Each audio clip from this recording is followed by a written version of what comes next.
네, 안녕하십니까.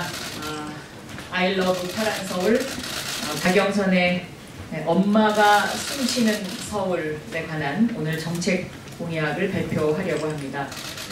오늘 공약의 핵심 내용은 둘째 아이를 출산할 경우에 둘째 아이부터 서울시가 키워드리겠다라는 것이 오늘 공약의 주요 핵심 내용입니다. 서울시의 출산율이 0.84로 전국 꼴찌입니다. 그래서 적어도 서울시의 출산율이 1.0까지는 돼야 되지 않겠냐 하는 그런 생각에서 의견을 수렴해서 이런 공약을 만들었습니다. 얼마 전에 제가 5세 미만의 무상의료 정책을 발표를 한 바 있습니다. 여기에 이어서 오늘은 서울시가 둘째 아이부터 엄마를 키워드리려면 정부 보조금을 제외하고 교육과 보육에 들어가는 비용을 서울시가 지원을 하겠다라는 그런 내용입니다. 서울시의 출산율은 0.84로 2010년 이후에 서울시 출산율은 전국 꼴찌를 기록하고 있습니다. 전국에 지금 출생아가 2012년에 48만 4,550명에서 2017년에는 35만 7,700명으로 약 12만 6,850명이 감소를 했습니다.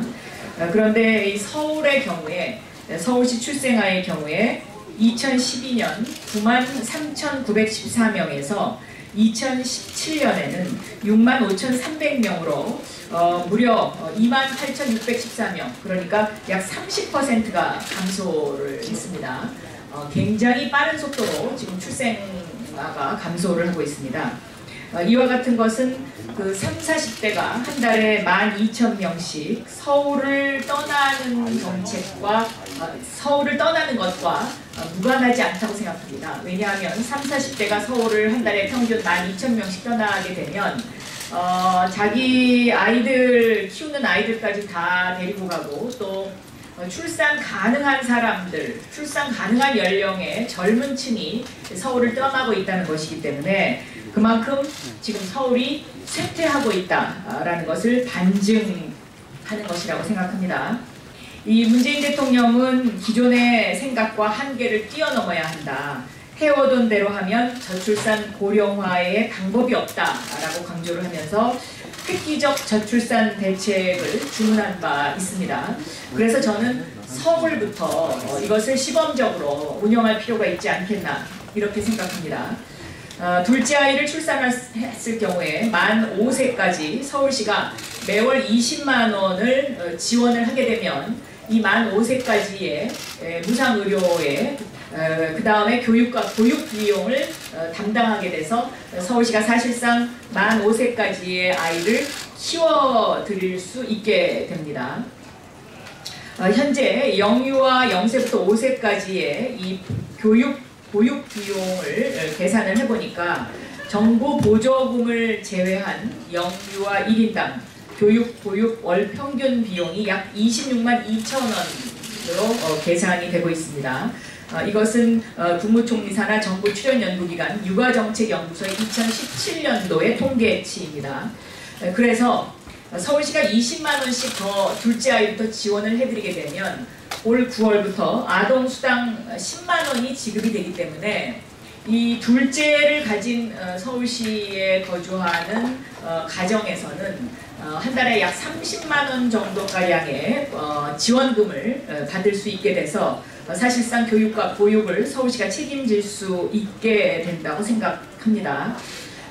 이 아동수당 그 10만 원 플러스 둘째 아이 20만 원을 지원하는 이 10만 원 플러스 20만 원 이 정책은 아동수당과 마찬가지로 지급 대상에서 소득 수준 상위 10%는 제외를 할 예정입니다.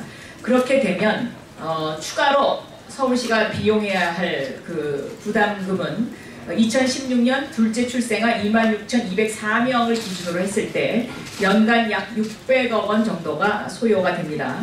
그리고 지급 방법은 현재 시행 중인 임신, 출산, 진료비 지원제도 국민행복카드 바우처 방식으로 지원을 할 예정입니다. 이와 같은 정책은 지난 일요일 날 그 저출산 대책의 다둥이 아빠 시민 대변인과도 상의를 했습니다. 그래서 시민 대변인께서 주변에 있는 그 아이를 키우는 엄마들과 상의를 해서 이 정도 정책이면 출산율을 제고시키고 또 엄마들의 어떤 그 교육 보육 부담을 덜어줄 수 있지 않을까 하는 그렇게 의견을 수렴한 것입니다. 그리고 두 번째는 이 둘째 아이를 출산할 경우에 서울시가 가지고 있는 임대주택 공급에 우선권을 부여하겠다라는 것입니다. 그래서 주거 문제도 함께 해결을 해드려야 이 저출산 정책의 효과를 가져올 수 있다라는 것이고요. 세 번째는 둘째 아이를 출산했을 때 휴가 기간을 연장을 해주고 그리고 서울시 산하 공공기관에 종사하고 있는 사람을 대상으로 해서 승진 가점 제도도 도입하겠다라는 것이 저의 그 공약입니다. 이 둘째 아이 가졌을 때 출산 시에 휴가를 연장해주고 그 다음에 승진 가점제를 도입하게 된 배경으로는 이 워킹맘들이 둘째 아이를 갖게 되면 대부분 다 그 둘째 아이를 낳고서 직장을 그만두는 경력 단절녀가 많기 때문에 이러한 경력 단절녀들의 고민을 또 해소시키고 또 출산으로 인한 이런 부담을 덜어주겠다라는 것이 오늘 정책 발표의 요지입니다. 혹시 질문 있으시면 질문 없으시면 서울시 합계 출산율 변화 추이 요 그래프를 한번 보여드리도록 하겠습니다. 2012년에는 1.06이었는데요. 2017년에 0.84로 굉장히 급격하게 지금 줄어드는 그러한 추세를 보이고 있다라는 설명을 드리고요. 이 저출산 문제를 해결하지 않으면 서울의 성장도 그리고 서울의 쇠퇴 그리고 서울이 낡은 서울로 바뀌고 있는 것을 저는 막을 수 없다. 그래서 이 부분에 있어서는 좀 더 적극적인 대책이 필요하다. 이렇게 말씀드릴 수 있겠습니다. 네, 이상입니다. 네.